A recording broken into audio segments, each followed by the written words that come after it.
Quer dizer, o sistema educacional era diferente. Hoje a gente demora 4 anos para fazer doutorado, mas dá para perceber que de 1505 a 1512 ele se transforma de um noviço em doutor em teologia. O pessoal do norte da Itália chamava o pessoal do sul de terrone, porque eles eram mais camponeses que trabalhavam na terra, mas era meio pejorativo, se fala. Até hoje se tratam assim, né? Sei. Por outro lado, a turma de Nápoles, do sul da Itália, chamava o pessoal do norte, principalmente os velhos, de polentone, porque eles só tinham polenta para comer, né?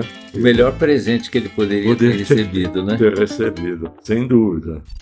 Olá, meu nome é Wilson do Amaral Filho, eu sou pastor da Igreja Presbiteriana de Jundiaí e você está no podcast de nossa igreja que trata do tema História da Reforma Protestante. Quem tem nos conduzido nesta viagem é o presbítero Vlander Zickel, nosso companheiro de igreja e também professor da classe de História da Igreja, História da Reforma Protestante. Boa tarde, presbítero Vlander. Boa tarde a todos. Vamos dar sequência então, né? Por mais um episódio. Isso mesmo. Na última vez, nós conversamos sobre Lutero, sobre a sua relação com Staupitz, não sei se é assim que se Staupitz. Isso. E também a sua proposição foi de trabalharmos em cima de uma gravura, um quadro. Uma pintura. Uma pintura de 1555, é isso? Isso. Muito bem. Está na página 80 da nossa apostila. Você pode solicitar, caso queira, ou você pode encontrar essa apostila no site da igreja. Exato. Tá bem? Exato. E qualquer dúvida é só perguntar, né? Então, é interessante, né? A gente utiliza essas pinturas aqui porque realmente elas têm a ver tudo com o assunto também da reforma e esclarece bem, né? Mostra, por exemplo, algumas figuras principais do tempo de Lutero aí, né? Olhando, por exemplo, essa pintura, que ela é de um pintor alemão chamado Lucas Cranach, que é também de Nuremberg.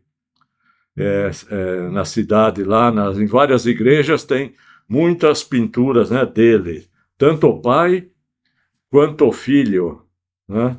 Ambos eram pintores. E nesse caso aqui, começou a pintura pelo pai e a pintura acabou sendo completada pelo filho, né? Porque o pai naturalmente faleceu e o filho assumiu aí a função, tá? O que mostra de interessante? Bom, a gente vê basicamente a história. A gente vê Cristo crucificado, né? E se vocês observarem bem, né, em detalhe, a gente vê aqui à direita, né? Quem está olhando de frente a figura à direita, nós temos o próprio Martin Luther, ou Martinho Lutero, não é?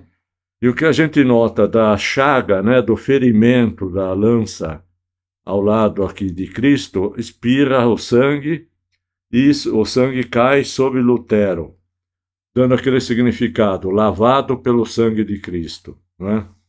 E cai justamente sobre o Lutero, que ele está com a mão aqui, vocês podem ver, né, com o dedo indicador aí, apontando algum versículo da própria Bíblia, né?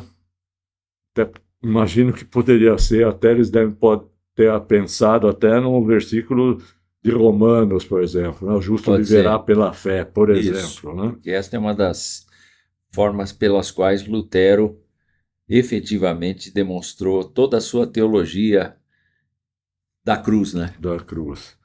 A gente vê ao lado dele, né? Não está escrito aqui, mas olhando em outras pinturas e indo por associação de fisionomia, já o primeiro que está, eles são 3 pessoas, o Lutero, o que está aqui no meio, eu entendo que seja, não tem como confirmar, mas por semelhança da face com outra pintura, eu creio que seja um tal de o João também, né, para variar, João, Johannes Bugenhagen. Quem que era essa figura, né? Ele era o confessor pessoal de Lutero. Então ainda se Interessante. mantinha aquilo, né? Lutero tinha esse daqui, que ele era um pastor da cidade lá, em Wittenberg, pastor oficial da cidade, e ele é que ouvia, né, a confissão de Lutero. Ao lado dele, pela roupa, também pela fisionomia, eu imagino que seja um tal também, outro João, né? Tal de Hans Luft, que é o impressor de Bíblias, o cara que cuidava. Então a gente vê na figura, por exemplo, Lutero, o responsável pelo movimento de reforma, o pastor, que além de ser confessor, era um dos reformadores, era um padre, também se transforma em pastor da cidade, né? Mais tarde, e o próprio cara que era o responsável pela divulgação da palavra. Então tá a associação. Agora, no segundo plano dessa imagem, e certamente você que está nos ouvindo precisa ver a imagem, não é? Para poder entender. No segundo plano, nós temos uma pessoa em trajes menores, não é? Do lado esquerdo aí da cruz, não é? E lá no fundo também, no mesmo plano da pessoa lá, a gente tem, parece que sacerdotes, é isso? Bem no fundo, né? Bem no É, fundo. é.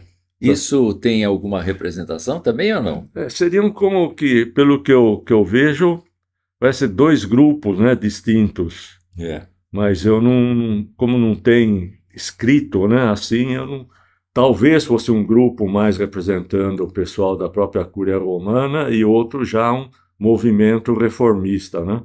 Sei. Pelas cores, tem um pessoal que é mais colorido, que seria mais da igreja atual, né? Entendo.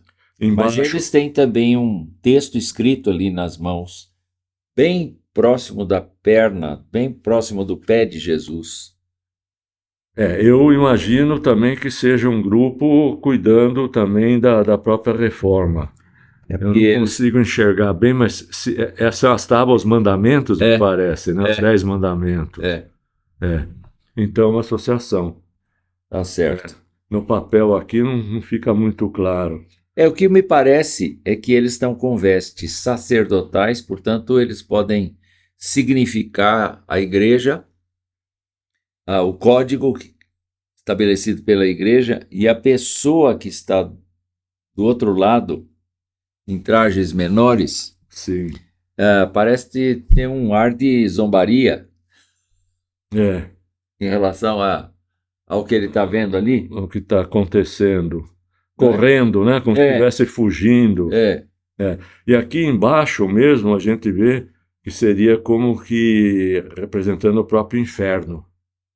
Né? As pessoas aqui, ó, talvez desesperada para querer sair, e tem essa outra figura aqui, ele tem na mão, eu não sei se é como um gancho, alguma coisa, ou se é para empurrar para baixo mesmo, para não deixar subir, como ele está praticamente esmagando. empurrando, né? É. Não deixando, a pessoa quer sair da situação, Mas é um demônio, né? demônios, são os É um demônios.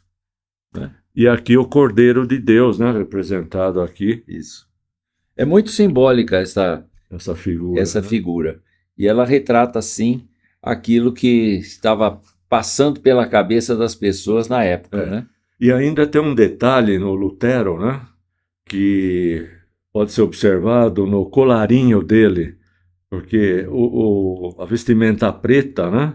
A vestimenta que depois acabou ficando como os pastores, né? Após a Sim. reforma, né? Sim. Mas tem um colarinho vermelho.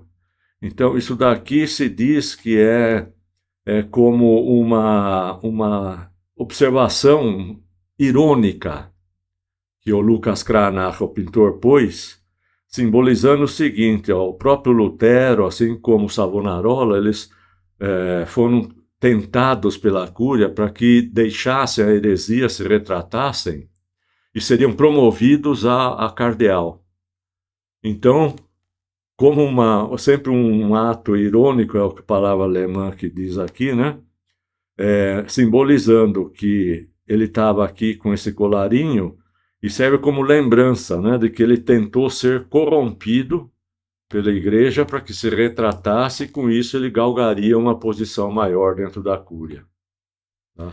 Então, várias pinturas sempre tem esse colarzinho vermelho aqui, que é um detalhe que, se a gente não atentar, não vai perceber, né? Que a gente percebe por meio desta pintura e esse tempo que a gente gastou descrevendo a pintura, você só consegue se você baixar a nossa apostila. Você está convidado a baixar a nossa apostila, Sim, prezado ouvinte.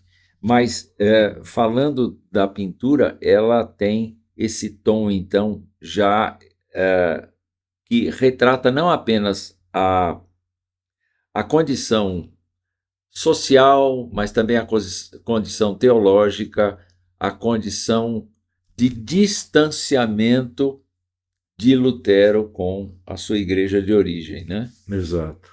Muito bem. E também é uma arte crítica, né? Sem dúvida. É uma arte Uma crítica. crítica, com ironia, inclusive, né? Prosseguir, então. Tá.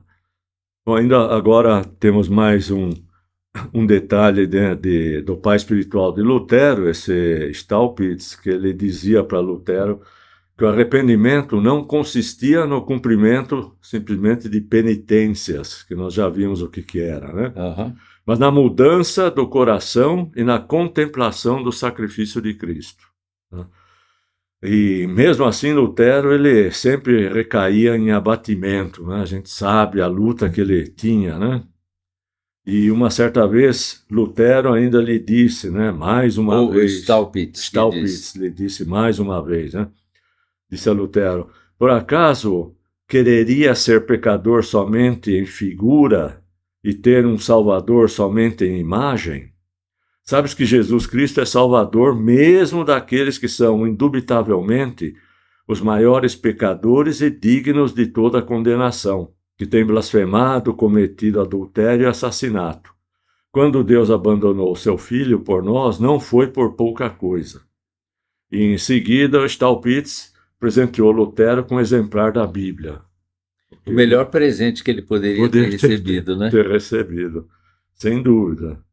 Tá? Então, isto quando Lutero era um noviço praticamente dentro do mosteiro. Iniciando a carreira eclesiástica, vamos dizer assim, né? Alguns passos, né, da vida religiosa dele, para a gente mais sintonizar assim.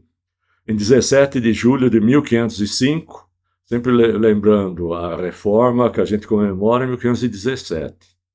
Então, em 1505, ele entrou para o convento. Nós já vimos a história do que teria sido. Este mês fez 520 anos. Não é? Exato. E 2 meses após, ele ficou 2 meses de observação, ele foi recebido em setembro como noviço. Tá. Aí tem 1 ano depois, para a gente ver como é que a coisa era, né? Ele estava mais como trainee, né? 1 ano depois, no início de setembro de 1506, foi admitido a fazer a profissão religiosa. Certo. Tá? Isso significa proferir os votos monásticos. Proferir, né? Justamente os votos monásticos. Provavelmente, né? Porque você sabe que deve ter sido em setembro, em 19 de setembro, foi ordenado subdiácono. Em 19 de dezembro, recebeu as ordens de diácono. Em 3 de abril de 1507, né? 1 ano ainda depois, foi consagrado pela unção sacerdotal, né? E 1 mês depois foi realizada por ele a primeira missa. Né? Aí tem mais um detalhe interessante, né? Que era na Alemanha, eu não creio que seja assim ainda hoje, né? E não sei se na Itália naquele tempo era, mas quando o sacerdote rezava a primeira missa, o novo padre, né?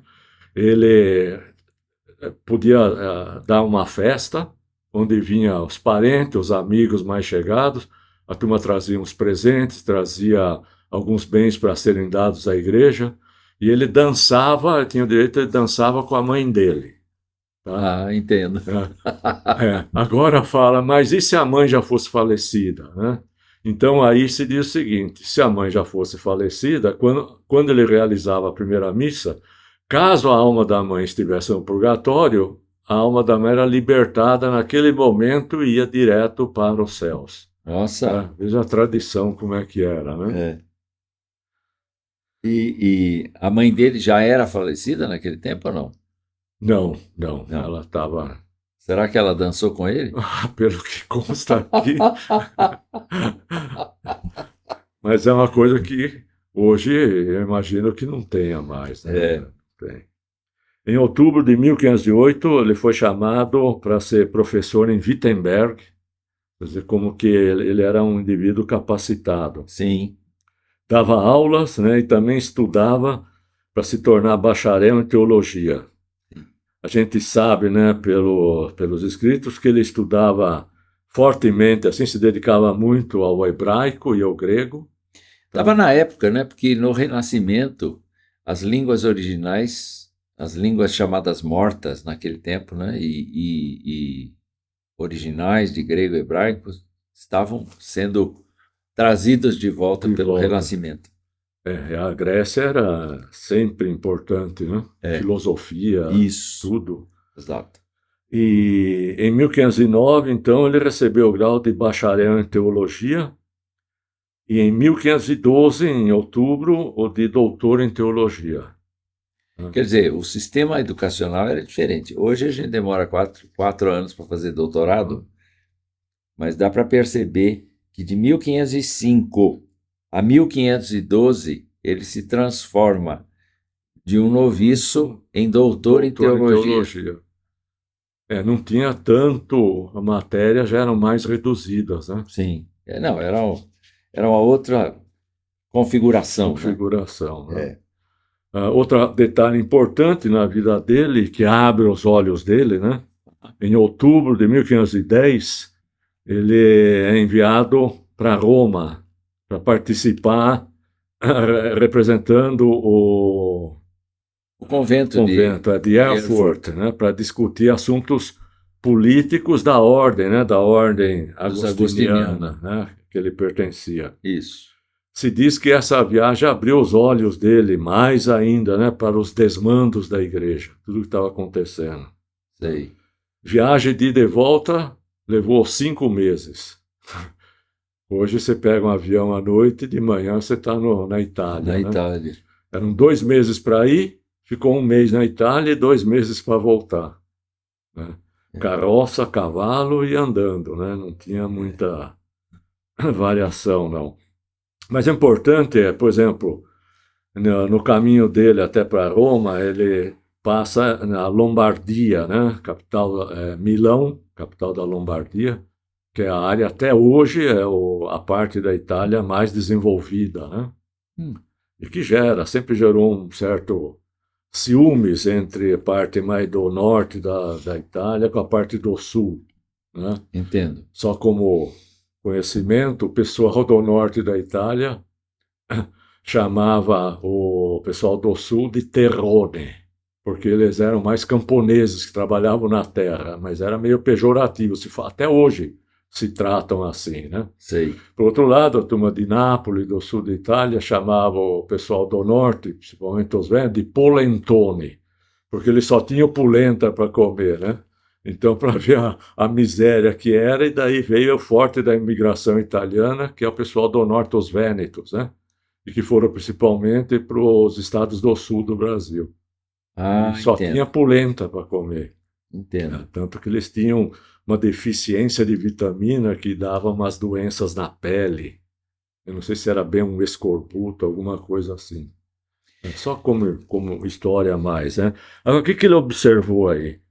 Que na Itália, todos nós sabemos, o italiano gosta de comer bem, de se tratar bem, né? Então, tudo que os mosteiros arrecadavam, ele notou que cerca de 1/3 da arrecadação ia para o que ele chama dos prazeres da mesa. Olha só. Os caras se tratavam muito bem, né?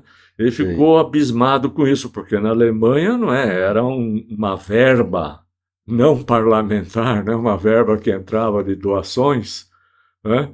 E o pessoal procurava usar mais para os fins mesmo de misericórdia, né? De atendimento. E ele se espantou com Se isso, espantou, nunca na Alemanha ele ia usar 1/3 da arrecadação para isso. não Tá? é? Outra coisa que ele notou ele teve o que eles chamam de rezar a missa, né? Enquanto ele rezava uma missa, o tempo que ele levava com toda a liturgia, os outros sacerdotes rezavam de 5 a 6. Isso significava ganho? Ganho e rapidez para se livrar logo, né? Atender por demanda. Ah, entendi. Né? Ele era do varejo e os outros eram do atacado. Mais ou menos. Podemos, para ver os absurdos, né? Nós estamos com Lutero em Roma, mas o nosso episódio está chegando ao fim.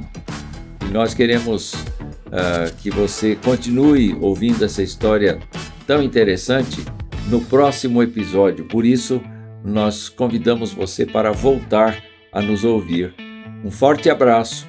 Deus abençoe sua vida. Forte abraço e no próximo episódio continuamos ainda com algumas coisas aqui de Lutero na Itália.